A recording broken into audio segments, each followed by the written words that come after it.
14 సంవత్సరాలు అయిన సందర్భంగా 14వ వార్షికోత్సవాన్ని జరుపుతున్నాం. గత 14 సంవత్సరాల నుంచి కూడా అనేక సేవా కార్యక్రమాలు చేస్తూ ఎన్నో అంటే ప్రజా ప్రయోజనమైన కార్యక్రమం ఎన్నో చేసినాం. చిన్నపిల్లలకి మామూలుగా అనాథ పిల్లలు ఎవరైతే ఉన్నారో వాళ్ళని స్కూల్లో చేర్పించడం కానీ, స్కూల్లో మామూలు వాళ్ళు చదువు చెప్పించడం, అదేవిధంగా ప్రభుత్వ పాఠశాలలో చదువుతున్న విద్యార్థులకు ఆటల పోటీ నిర్వహించడం కానీ, ప్రధానంగా కరోనా టైంలో అన్ని సేవకాలు అంటే కరోనా టైంలో కూరగాయలు పంచడం కానీ, లేదా పోలీసు యంత్రాంగానికి, అదేవిధంగా మన వైద్య సిబ్బందికి ఎంతోమంది కూడా మేము తోడ్పాటునిస్తూ రకరకాలుగా వాళ్ళకి సేవలు అందించడం. అంటే ఇంకా అనేక కార్యక్రమాలు చేయాలనే ఉద్దేశంతో పొదిల ఫౌండేషన్ ముందుకు వస్తుంది.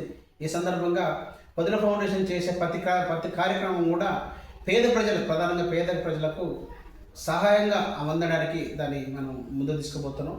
అదేవిధంగా ఇప్పుడు ఒక సరికొత్త నిర్ణయంతో అంటే వివిధ గ్రామాల్లో ఉండే పేద ఎవరైతే రైతులు ఉన్నారో, అంటే ప్రధానంగా రైతులు అంటే కొడుకు లేని వాళ్ళు కేవలం కూతురు ఉన్న వాళ్ళ తల్లిదండ్రుల పరిస్థితి ఉందంటే ఈరోజు అట్లా కొడుకులు చూడరు, ఆర్థికంగా వాళ్ళకి వెసులుబాటు ఉండదు. ఆ తల్లులకు కూడా కొంచెం పొదిల ఫౌండేషన్ వాళ్ళకి చేతులిచ్చి వాళ్ళకు ఏదన్నా ఒక విధంగా వాళ్ళకి సహకారం అందించడానికి ఒక కొత్త ప్రయోగాన్ని మేము తీసుకుంటున్నాం. ఆ ప్రయోజనం ద్వారా ఎవరైతే పేద రైతులు మరి ఒక విధంగా చెప్పాలంటే వాళ్ళకి ఎక్కడి నుంచి సహాయ సహకారాలు అందవు, వారికి సేవ చేయడానికి పొదిల ఫౌండేషన్ ముందుకు వస్తుంది.